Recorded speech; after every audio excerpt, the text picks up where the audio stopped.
you might suggest, say, hey, do you mind just using your cooldowns? And if they don't like that idea, don't pressure them. But it definitely helps if you want to chain pull.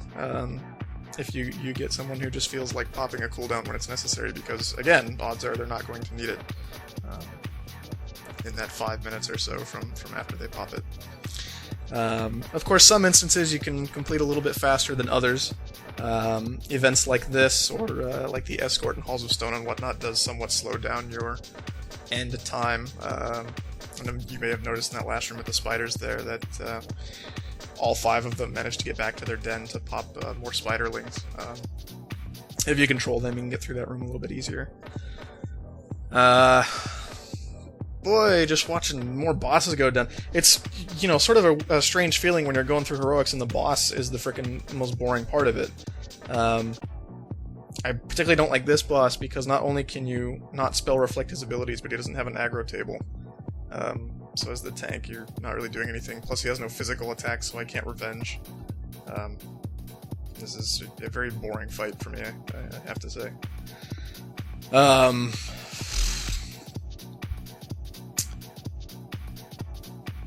Yeah. I don't know, I suppose I should probably be writing a little more of this out and filling you with facts and knowledge and whatnot. I guess one thing to keep in mind when you're, running through instances and whatnot, make sure, if you've been farming them, you pretty much know exactly what's going to drop. It gets to a point where you recognize the names of items. By my gear point, there's not a single upgrade that I'm going to need in here, so typically I'm just, do I want to greet it or do I want to disenchant it? And that usually comes down to which will get me more money.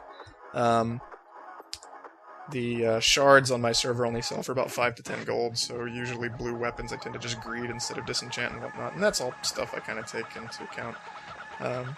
And so again, I mentioned you don't need to wait for the whole group to die. Once the important stuff, once the dangerous stuff is gone, go. 1 to 2 mobs is not going to be enough to kill you if you let them go. So you just want to move on to the next group. Non-elites are always, of course, something to keep in mind too. Non-elites are typically not dangerous whatsoever. Even if you lose aggro on non-elites, the DPS can burn them down. The healer can heal themselves through it. That does put a little bit of extra strain on them, so that's usually the option you don't want to go with. You notice my back was turned to that group a little longer than I should have left it. Yes, I mentioned earlier about not using Shockwave exactly on cooldown. Oftentimes, if I'm expecting to pull another group very, very soon, I will actually save Shockwave. I'll just blow the Thunderclap to get the aggro and then move or charge to the next group, and once I've got 2 or 3 groups grouped up, then I'll pop Shockwave. Specifically because it has a little bit of a longer cooldown. I imagine there's something similar with Death and Decay for Death Knights. If you're frost tanking or something, maybe you use Howling Blast to grab things, but then wait to use Death and Decay and whatnot. And then, of course, when you're going through an instance, you always want to keep an eye on stuff and say, okay, am I ready? Will I be ready for whatever? This particular boss happens to have very, very high bleed damage if they land on you. So, of course, I wanted to try and pull him as much by himself as possible. There is an achievement for killing the raptors, but, I just thought I'd pull them before he got around. And again, paying attention to debuffs here, what hits, what doesn't, and paying attention to your cooldowns. Certainly one of the big things of speedrunning instances is trying to die as little as possible. So for this particular boss, I'm always looking, did his mangle hit? Okay, maybe I want to use a cooldown. Well, what else hit? Did this hit? Did this hit? Did this hit? And for the most part, I think, I blocked or dodged almost all his big abilities, so there was no need for the cooldowns. Which means I'll have them then for subsequent pulls up ahead. And as you get closer to the end of an instance, if you're down to the last few pulls or whatever, just pull everything and pop every cooldown you got. Because, what the hell, you're not going to need them. And looting bosses and whatnot, it shouldn't take any time. You don't need to wait for the roll to finish. You don't need to make sure that nobody ninja'd it, whatever. Most of the stuff that drops out of heroics is not going to be particularly valuable, and if someone does take it, there is kind of a sense of retribution that if someone ninjas something or if someone's being a jerk, that you want to kick them out of the party. But then you do have to wait for someone new to show up, and I think actually prior until the most current patch, as of today, think we're at 3.3.3 point something or other. There was a hot fix this morning. When a new player zoned into the instance, they zoned into the entrance, but I believe now they actually zone in right next to the party, or something to that effect. And again, you see me pulling cooldowns here. I wasn't entirely sure if I had aggro on everything, so I blew Challenging Shout, just to ensure that everything was sticking on me for a second. I'm very aware that the Death Knight in this group can fear. If he fears the healer, I'm going to have quite a few mobs on me. You don't want that to happen, the deafening roar and whatnot. So, you always kind of pay attention to the party display. Is everyone ready? Are they good to go? And like, and as I continue to say, you don't need to wait for everything you die. You just need the important stuff to go. You'll notice the DPS is mopping up mobs in the back there. And, it's just, okay, I've got aggro, bam, just keep going. And again, you notice that I saved Shockwave until I finally had this group all grouped up. You may not be noticing it just because I have my particle density particularly turned down. But that's just the big thing, it's always pay attention to your group, but particularly pay attention to your healer. Keep an eye on where they are on the minimap. Keep an eye on their mana bar. Always make sure that they are ready to go. If you pull without the healer, and you're pulling 2 to 3 groups at a time, things will not end well for you.